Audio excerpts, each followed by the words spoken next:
ඉතින් මේ තියෙන්නේ අපේ 19 වෙනි ක්වෙස්චන් සෙට් එක. ඉතින් මේකෙදි කියන්නේ අපිට පළවෙනි ප්‍රශ්නේදී 11 පන්තියට අලුතෙන් ළමයි දෙන්නෙක් ඇඩ් වුණාලු. ඉතින් ඒ ළමයි දෙන්නගේ ඩීටේල්ස් ස්ටුඩන්ට් ටේබල් එකට ඇඩ් කරන්න කියලා තමයි කියන්නේ. ඉතින් මේකෙදි අපිට ඉන්සර්ට් query පාවිච්චි කරන්න කියලා නැහැ. අපි ග්‍රැෆිකලි මේක ඉන්සර්ට් කරගමු.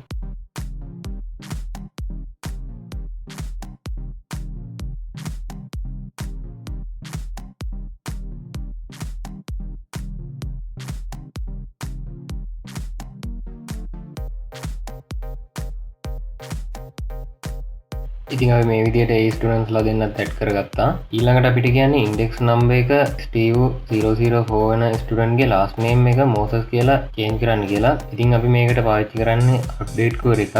අපි ඒක පාවිච්චි කරලා මේක අප්ඩේට් කරලා බලමු.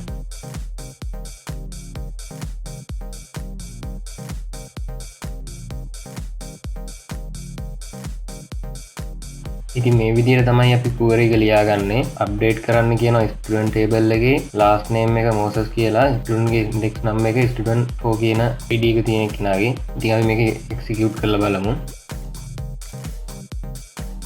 ඉතින් මෙතන අපිට අමන්දා තිලකරන්න කියලා බලා ගන්න පුළුවන්. අපි මේක රීෆ්‍රෙෂ් කරාම අපිට ආයෙ බලා ගන්න පුළුවන් මෙතන මෝසස් කියලා චේන්ජ් වෙනවා. ඉතින් අපිට තුන්වෙනි ප්‍රශ්නේදී කියන්නේ නතාෂා විමලසේනගේ කන්ටැක්ට් නම්බර් එක මේ තියෙන එක විදිහට වෙනස් වෙන්න ඕනෙලු. ඉතින් අපිට මේකටත් query එකක් ලියන්න කියලා තියෙන්නේ. අපි මේකත් අප්ඩේට් query එකකින් අප්ඩේට් කරගමු.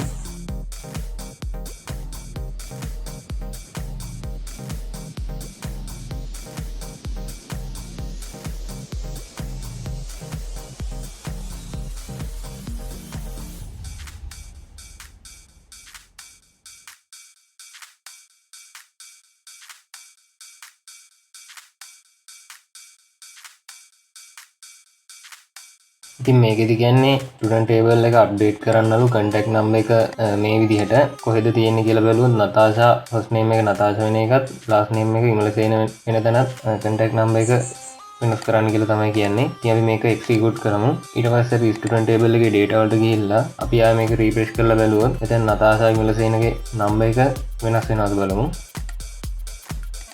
හරි දැන් කලින් තිබ්බේ මෙතන තිබ්බ නම්බර් එකමයි දැන් මෙතන තියෙන්නේ අප්ඩේට් කරපු එක. ඉතින් හතරවෙනි ප්‍රශ්නේදී කියන්නේ නතාෂා විමලසේන වෙනත් ඉස්කෝලේකට ට්‍රාන්ස්ෆර් වුණාලු ෆස්ට් ටර්ම් එකෙන් පස්සේ. ඉතින් ඒ හින්දා නතාෂා විමලසේනම ඩේටාබේස් එකෙන් රිමූව් කරන්න කියලා තමයි කියන්නේ. ඉතින් මේකට අපි ඩිලීට් query එකක් පාවිච්චි කරලා නතාෂා විමලසේනම ඩේටාබේස් එකෙන් ඉවත් කරමු.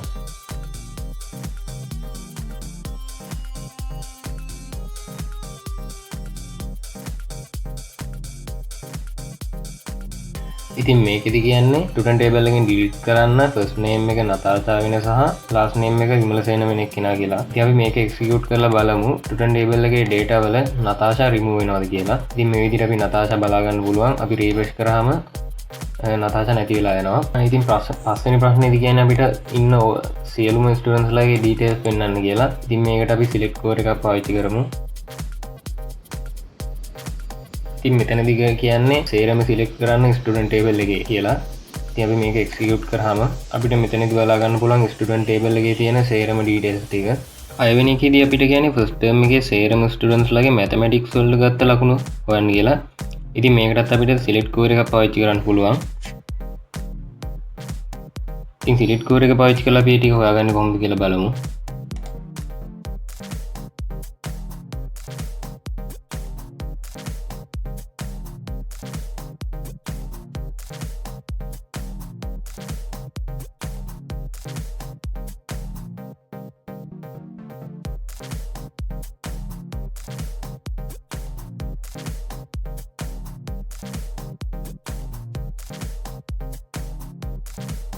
ඉතින් අපි query එක එක්සිකියුට් කරලා බලමු. ඉතින් අපිට මේ විදිහට ෆස්ට් ටර්ම් එකේ මැතමැටික්ස් වල ස්ටුඩන්ට්ස්ලාගේ ලකුණු බලා ගන්න පුළුවන්. ඉතින් අපිට ඊළඟ එකේදී කියන්නේ සිංහල ලැන්ග්වේජ් and ලිටරේචර් සබ්ජෙක්ට් එකේ ෆස්ට් ටර්ම් එකේ ස්ටුඩන්ට්ස්ලාගේ ලකුණු ටික ගන්න කියලා. ඉතින් මේකෙදිත් කලින් query එක වගේම තමයි. අපි ඒකත් වෙනස් කරලා බලමු කොහොමද අපිට ලකුණු ටික බලා ගන්න පුළුවන් කියලා.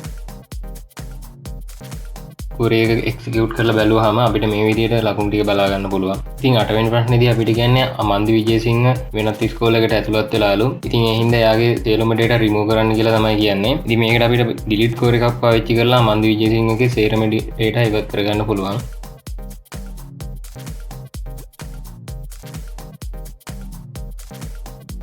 ඉතින් අපිට මේ විදිහට query එක ලියා ගන්න පුළුවන්. අපි දැන් මේක execute කරලා බලමු.